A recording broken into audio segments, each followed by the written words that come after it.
আসসালামু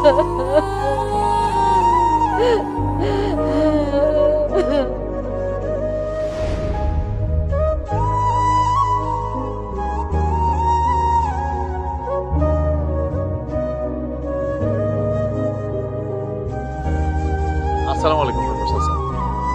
ওয়ালাইকুম আসসালাম। কোদাল লইয়া কই যাইতেছ? তোমার মায়ের কবর খুঁজতে যাইতেছ? এইটা আপনি কি করছেন স্যার? আমার মায় তো মরে নাই। মরে নাই? তাইলে তোমাকে ওই পরিত্যক্ত মরা বাড়িতে নিয়ে তোমার মায়ের রাখছো কি দিকে? আরে মিয়া, ওখানে যদি জিন্দা মানুষও থাকে তাও তো সাপে আর কুকুরে সিরা বিরা খায়া ফেলে। আমরা তুমি ভালো করো, কথা কইতেছ না কেন? কি করম চাচা, বউডারে মানাইতে পারি না। আমি থাকি সারাদিন ক্ষেত কামাই, এদিক দিয়ে আমার মায়ের উপরে বউডার করে অত্যাচার। তুমি যেরকম ক্ষেত খামারের পরিচর্যা করো, দেখাশোনা করো, সেরকম সংসারেও তোমার পরিচর্যা করতে হবে।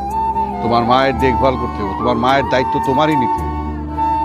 মায়ের তো ঠিকই দেখতাম চাচা, মায়ের যক্ষা রোগটা এমন অবস্থা হয়েছে, মায়ের মুখ থেকে বাইরে রক্ত।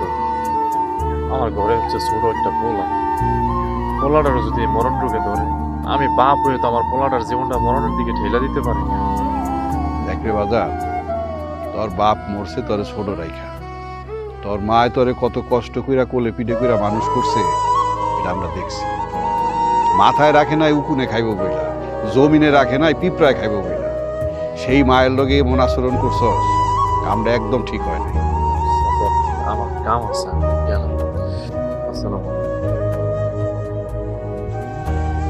যাও, একটা কথা মনে রাখো, মায়ের চাইতে আপন এই দুনিয়াতে কেউ নাই।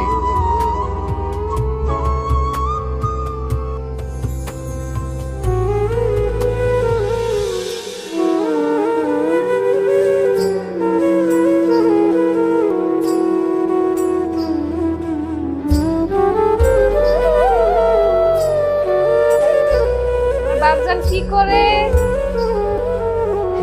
শোনো বাবজান, তোমারে আমি সদরের মার্কেটে লয়ে যাব।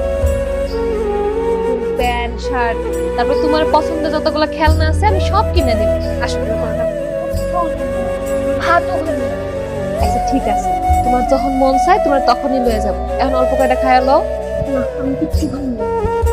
তুমি যদি এখন কয়েকটা ভাত খাও, এই যে তোমার প্রাণ ফুটো অনেক পছন্দ না, তুমি যদি ভাতগুলো শেষ করো তোমার আমি প্রাণ ফুটো দিই।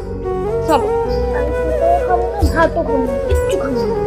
বাপদান এমন করে না, তোমার শরীর খারাপ করবো, অল্প করে খায়ালো।